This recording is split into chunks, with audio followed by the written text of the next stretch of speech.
Consider this scenario. You're scrolling through your social media feed, and you see a video of Taylor Swift announcing an exclusive cryptocurrency investment opportunity for her fans. The video looks professional. Her voice sounds exactly right. The mannerisms match everything you know about her. You watch it twice.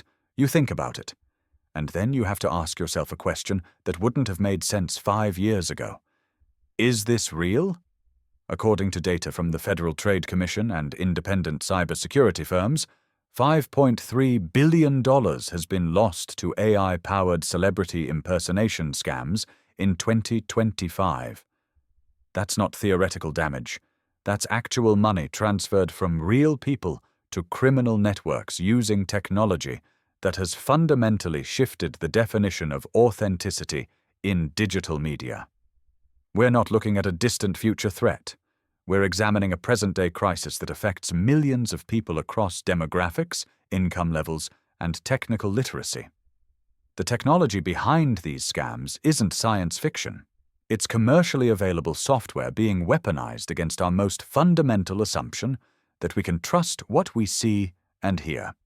Over the next 15 minutes, we'll investigate the exact architecture of this $5.3 billion operation.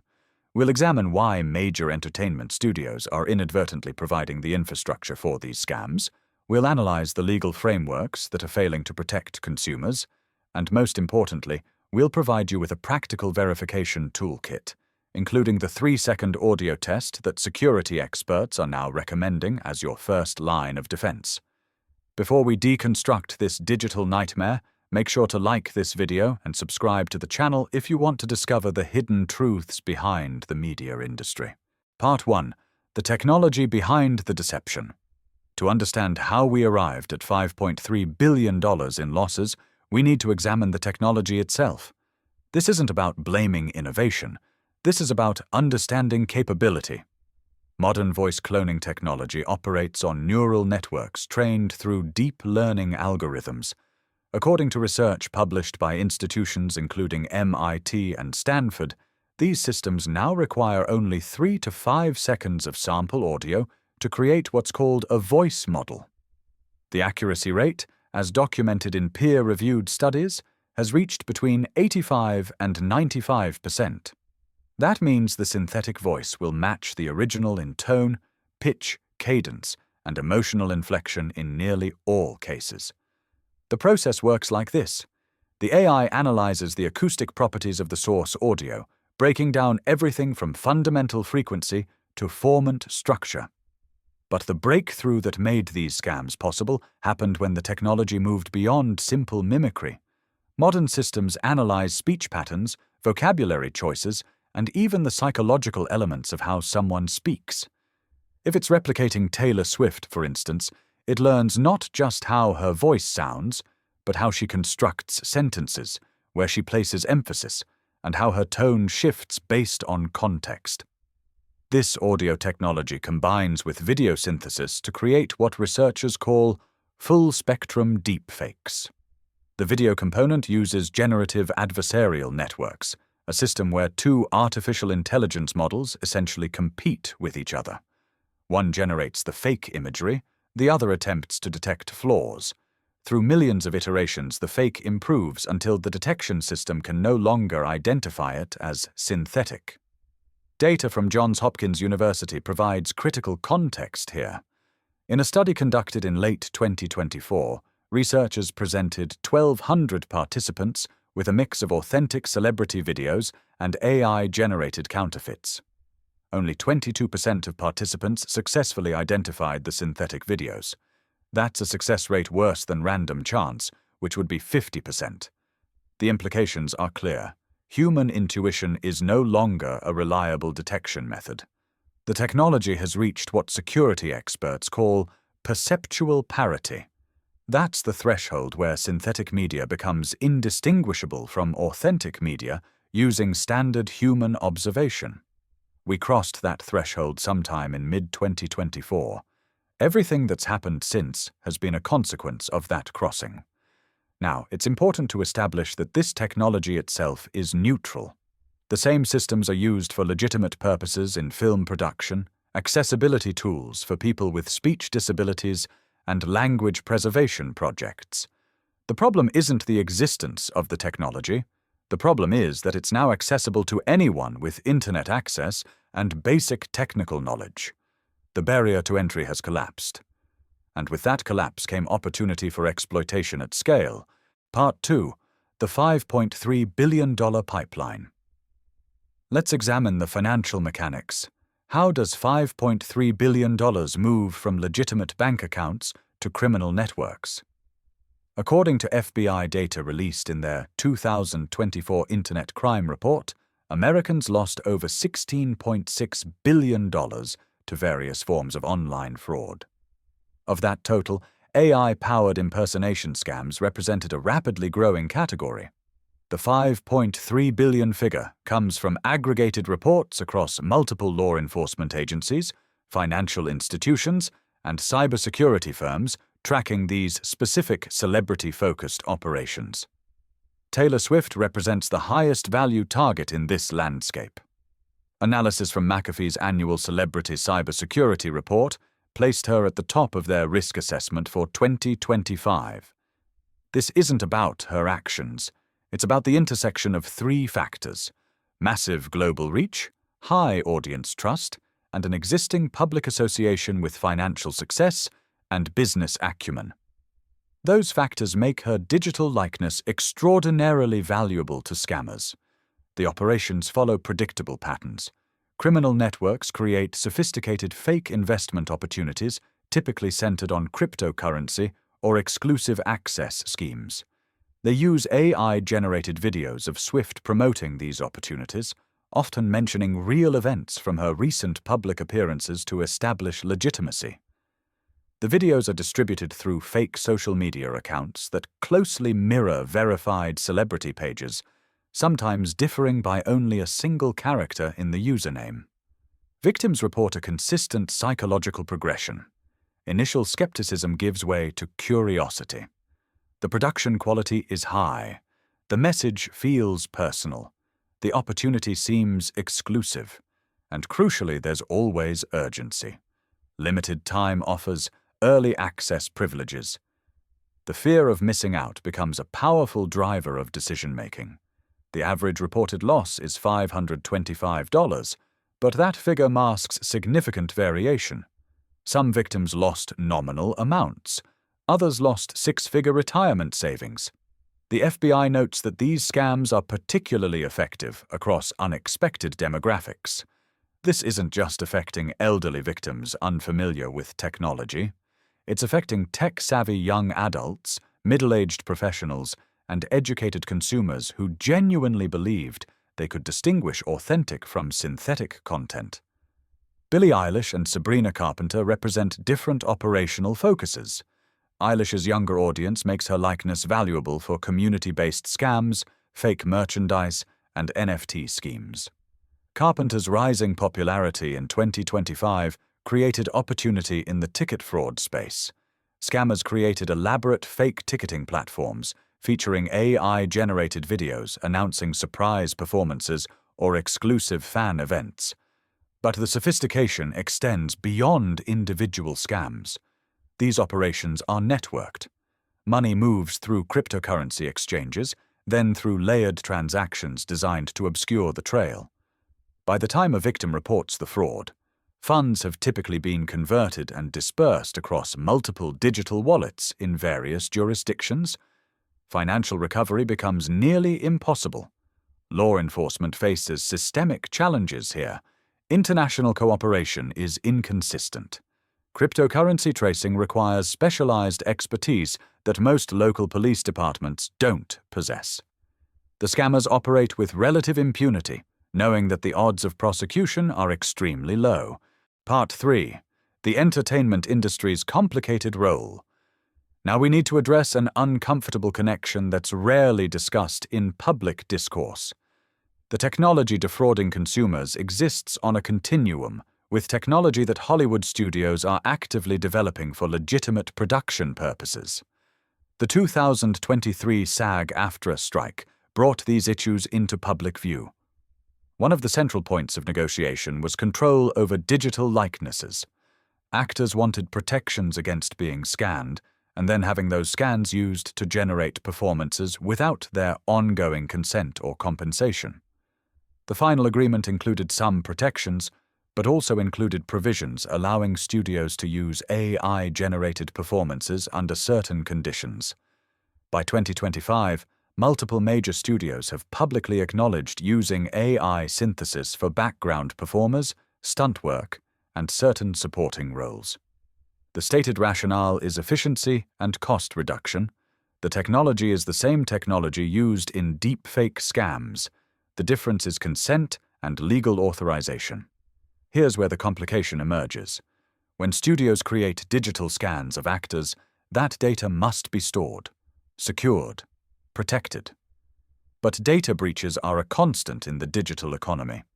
When high-value data like celebrity face and voice scans exists in databases, it becomes a target. Several actors have reported discovering unauthorized uses of their digital likenesses. The mechanisms vary. Sometimes it's internal leaks, sometimes it's third-party vendor breaches, sometimes it's former employees taking data when they leave. The studios typically attribute these incidents to security failures rather than intentional distribution. But regardless of intent, once that data enters circulation, it becomes available to the same networks creating scam content. This creates what security researchers call an ecosystem of synthetic content. Legitimate production normalizes the existence of AI-generated performances. That normalization makes it harder for consumers to maintain skepticism when they encounter synthetic content in their social media feeds. If we accept AI actors in films, why would we question an AI celebrity in an advertisement or public service announcement? The industry argues correctly that they're not responsible for criminal misuse of similar technology. But there's a growing body of analysis suggesting that the widespread adoption of synthesis tools in mainstream entertainment has accelerated public desensitization to digital manipulation. We've become accustomed to the idea that what we see on screen might not be real, and that a customization benefits those seeking to exploit us. Part 4. The inadequacy of current legal frameworks. In December 2025, federal authorities issued emergency executive orders aimed at addressing AI-powered fraud. The measures included mandatory digital watermarking of synthetic media, enhanced criminal penalties for unauthorized deepfake creation, and increased platform liability for hosting fraudulent content. These measures sound comprehensive. The reality is they face severe implementation challenges. Watermarking technology relies on embedded digital signatures that identify content as AI-generated. But the same algorithms that create deepfakes can be trained to detect and remove watermarks. Security researchers describe this as an asymmetric arms race. Defensive measures require universal adoption and can be circumvented by motivated actors. Offensive technology only needs to work once. Criminal penalties face jurisdictional limitations. According to Department of Justice statistics, the majority of these scam operations originate from countries with limited or no extradition agreements with the United States. Prosecuting international cybercrime requires cooperation that often doesn't exist. Of the documented cases, less than 3% result in actual arrests. Of those arrests, even fewer result in convictions or asset recovery. Platform liability presents its own challenges. Facebook processes approximately 4.75 billion content impressions daily. Instagram handles 95 million new uploads every 24 hours. YouTube receives 500 hours of video content every minute. The volume makes human review impossible. Automated detection systems exist, but they generate high false positive rates. Legitimate content gets flagged and removed while sophisticated fakes evade detection. Major platforms have invested in detection technology. Meta, Google, and others have dedicated teams working on this problem. But they're simultaneously operating under business models that prioritize engagement. Controversial content generates engagement. There's an inherent tension between removing potentially fraudulent content quickly and maximizing the time content remains visible to generate advertising revenue. Legal experts specializing in digital law argue that our current framework was built for a pre-AI world. The laws assume you can identify perpetrators. They assume content has a verifiable source. They assume human actors. None of those assumptions hold in synthetic media fraud. We're trying to apply 20th century legal concepts to 21st century technological reality. The mismatch creates exploitable gaps. Taylor Swift's legal team has issued over 40,000 takedown notices in 2025, according to documents reviewed by entertainment law analysts. Independent tracking suggests there are over 200,000 active deepfakes of Swift in circulation at any given time. The legal system isn't equipped to handle that ratio. It's not a matter of insufficient effort. It's structural inadequacy. Part 5. Your verification toolkit and the path forward. Given the limitations of technology, law, and platform enforcement, the most effective defense exists at the individual level. This is where we shift from analysis to practical application. Security researchers have identified several verification methods that currently maintain effectiveness against even sophisticated deepfakes.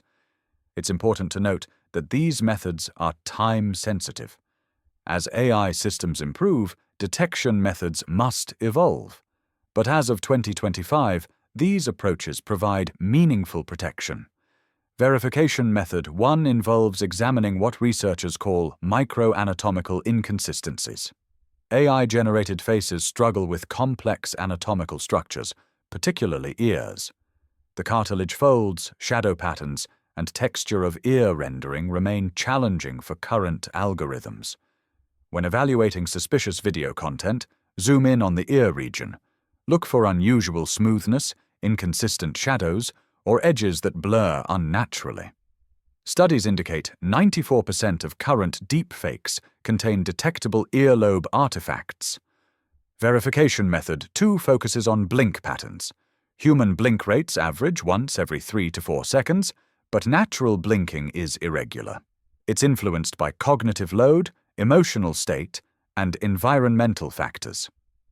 AI-generated faces often exhibit mathematically regular blink intervals. Watch suspicious content multiple times. Count blinks. Note the timing. If you observe precise, regular patterns rather than natural variation, you're likely viewing synthetic content. Verification method 3 is the cross-modal verification test. This is what some experts call the 3-second audio test. Play the video once with both audio and visual, then play it again with audio only, focusing exclusively on vocal characteristics, then watch it again without sound, focusing on lip movement and facial mechanics. Real humans have subtle desynchronization between visual and audio elements, microscopic delays in lip sync, breathing patterns that affect vocal texture. AI often generates audio and video separately, then synchronizes them with computational precision that appears unnaturally perfect. Beyond these technical methods, behavioral verification remains critical. Legitimate celebrity communications follow established patterns. Official announcements come through verified social media accounts with blue check marks. Major investment opportunities are announced through official channels, not through direct messages or Facebook video posts. Concert ticket sales happen through documented ticketing platforms. If something claims to be exclusive or urgent, that's a red flag requiring additional verification. The broader principle is simple. Trust, but verify. If you encounter content that prompts any financial decision or requests personal information, pause. Independently confirm through official channels. Visit the celebrity's verified social media directly rather than clicking links. Search for news coverage of the announcement from reputable media outlets. Contact official representatives when possible. This approach requires what might feel like excessive skepticism. But we need to recalibrate our baseline assumptions. For most of human history, seeing something meant it happened. Hearing something meant it was said. That relationship between perception and reality has shifted. Not completely, not permanently, but enough that verification has become a necessary component of digital literacy. The encouraging element here is that awareness itself is protective. Studies on fraud prevention consistently show that informed consumers are significantly less likely to become victims. Knowledge changes behavior. Understanding how these scams work, recognizing the warning signs, and having practical verification methods dramatically reduces risk. We're not powerless in this environment. We're facing a significant challenge, but it's a challenge that responds to education, awareness, and due diligence.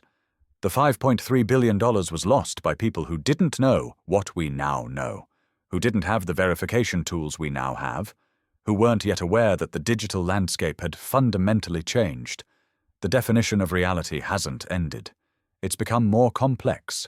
Our relationship with digital media requires more active participation, more conscious verification, more deliberate skepticism. That's not a loss.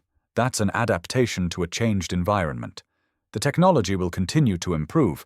Both the synthesis technology and the detection technology will evolve. This is an ongoing process rather than a problem with a final solution. But by understanding the mechanisms, recognizing the patterns, and applying verification methods, we can navigate this landscape with significantly reduced risk. The scammers depend on two things: technological advantage and victim ignorance. We can't eliminate their technological tools, but we can eliminate our ignorance, and in doing so, we reduce their advantage to the point where the operations become less effective, less profitable, and ultimately less prevalent. This isn't about living in fear, it's about living with awareness. The difference between those two states determines everything. Fear paralyzes, awareness empowers. We choose which one defines our response to this challenge. The $5.3 billion represents a transitional cost, the price we paid while adapting to a new technological reality. The question now is whether we learn from that transition or repeat it, whether we become informed participants in the digital age or remain passive consumers of whatever appears on our screens. The answer to that question isn't determined by technology, it's determined by us, by our willingness to verify, to question, to demand authenticity even when it's harder to confirm, by our collective choice to prioritize truth over convenience. That's the real investigation here, not just what happened, but what we do next. And that part of the story, we're writing it right now.